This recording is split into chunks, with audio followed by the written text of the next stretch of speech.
good afternoon. Ayun, usual, I'll take questions as usual. Ito na, medyo maaga tayo. Sir, kamusta po ang tatlong araw ng impeachment trial? Okay naman po. We're very happy with our performance today. Also, I'd like to, of course, thank my co-counsel, Attorney CJ Narvasa, who we feel did a really good job sa kanyang cross-examination.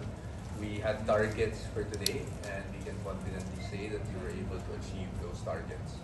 Ano po yung mga targets niyo?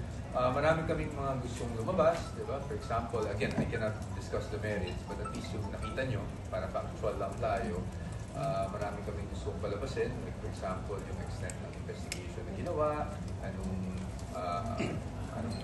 mga ibang parts ng video that would provide context, for example. And then also yung nature ng affidavit of investigation, kung isa lang ba talaga yun, o may isa pang nauna, etc. So, pagdating naman doon sa kung ano ba talaga yung punto na gusto namin tumpukin doon, hindi ko na lang i-discuss basta to really go into the merits. So, sa factual lang tayo. Those we had our targets basically for cross-examination, and we're very happy that Attorney CJ was able to execute that.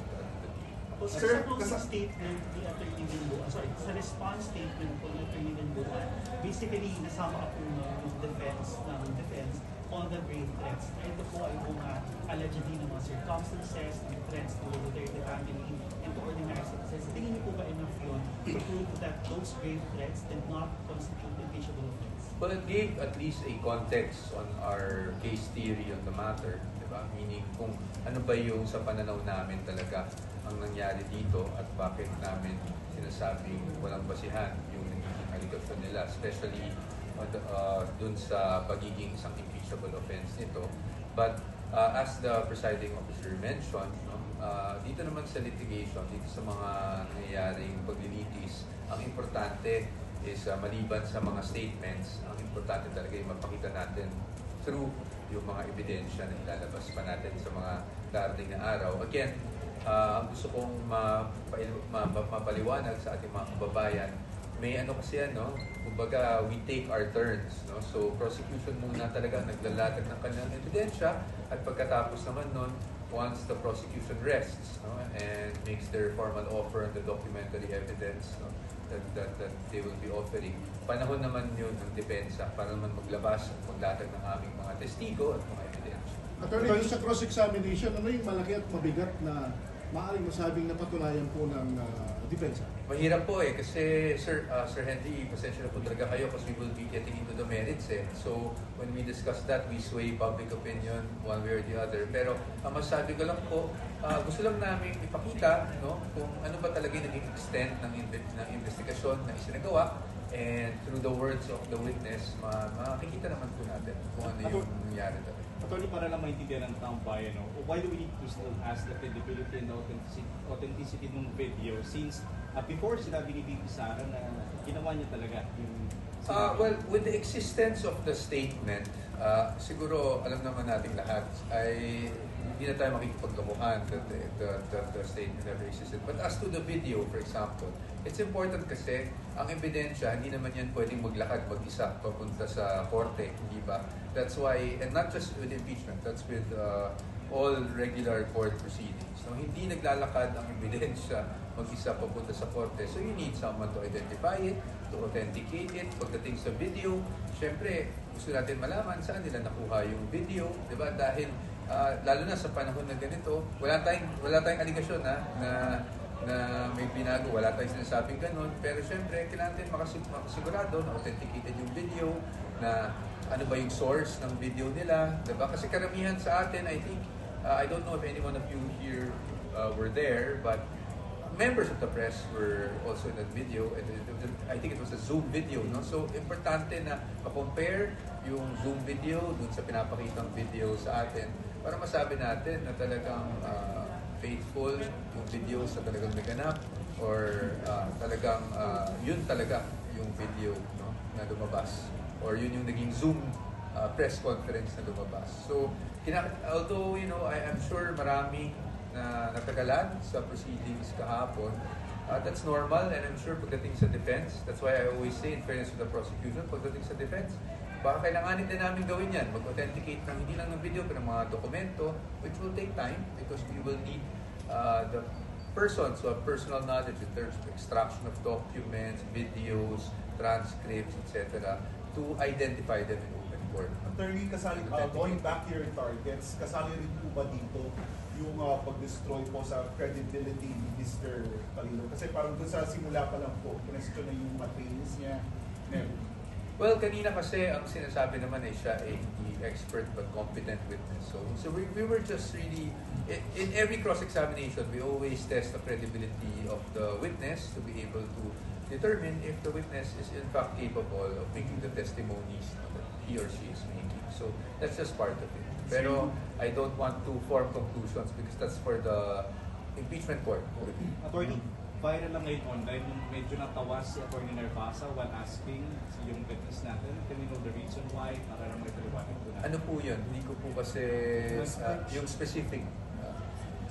Naalala niyo ba kung ano yun?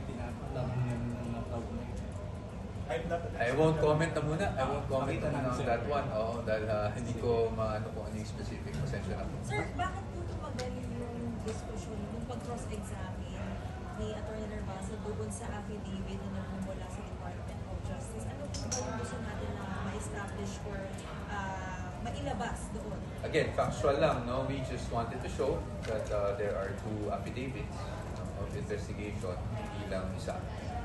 Yun na lang po. No? Ngayon, as to what that translates to, again, I really cannot argue our case in the media.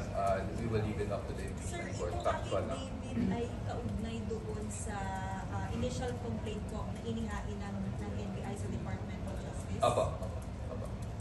Ang affidavit of investigation kasi yun basically yung complaint, no, na inihain ng NBI. Attorney, mababago ba yung 2 hours video? Bakit hindi na ninyo i-pinursue to play that 2 hours video? Well, kanina ang inisip namin, hindi naman na kailanganin muna para sa witness na ito yung 2-hour video. That's not to say that we will not be asking for the playback of the 2-hour video for some other witness. I'm not saying we will, I'm not saying we won't. Parati kong sinasabi, tinitingnan namin base sa takbo ng proceedings kung kailangan ba o hindi.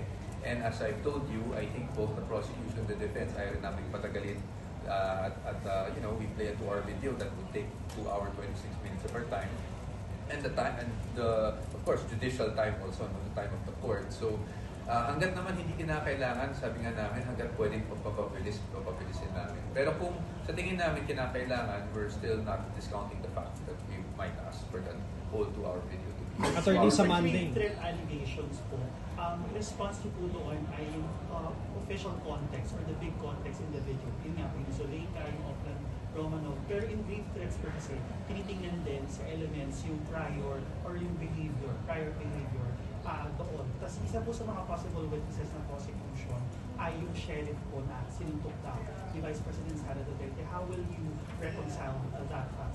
Well, the way I'll respond to that is once the witness is called, the offer is made. If we feel the need to object, of course, we will object to the purpose or the presentation of the witness.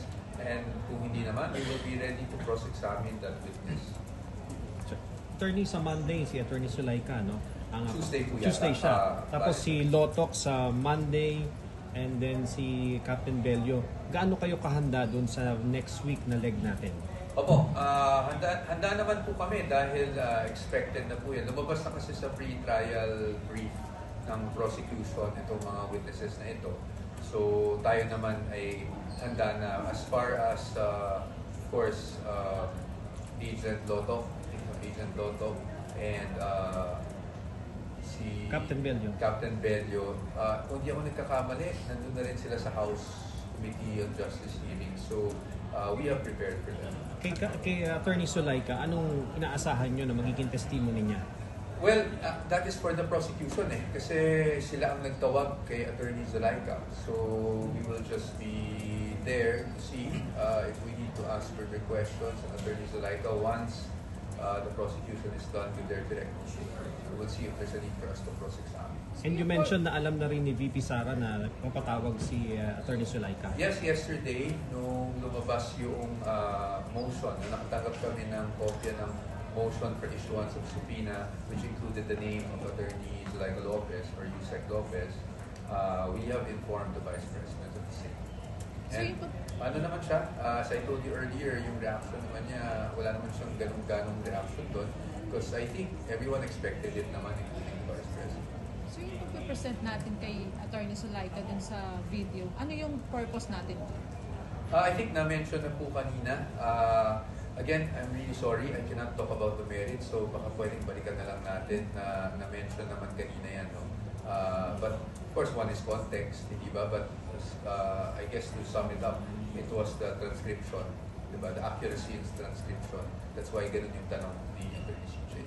But again, gusto ko lang kasi I'm worried that I'm courting contempt, no, whenever I answer your questions on substantive matters or at least matters on the merits. So I just wanted to just state for the record that I'm just trying to be factual and recount what happened inside without saying that we were able to prove this or that. Attorney, sa tingin niyo po ba, well of course, kahapon pinikilor si Attorney CJ Narvasa.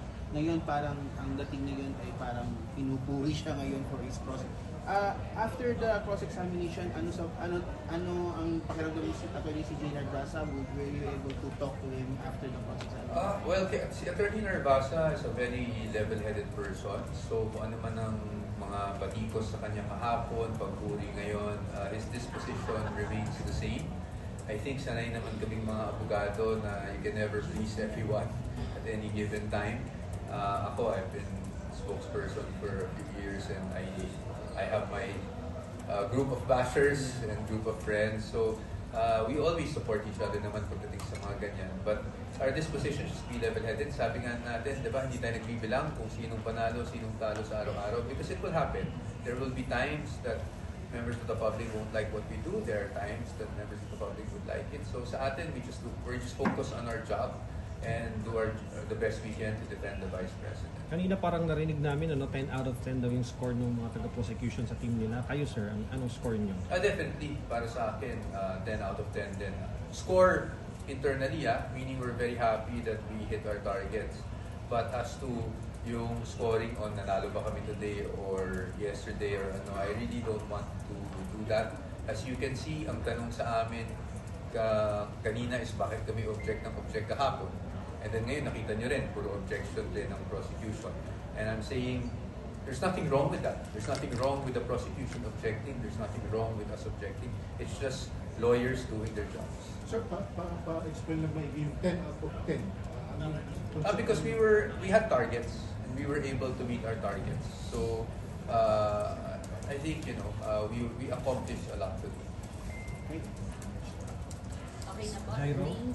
Thank you very much. Thank you. Thank you very much. Attorney, We'll see thank you you. next week. Next week. Next week. Thank you. Thank you. Thank you po. Thank you, Attorney.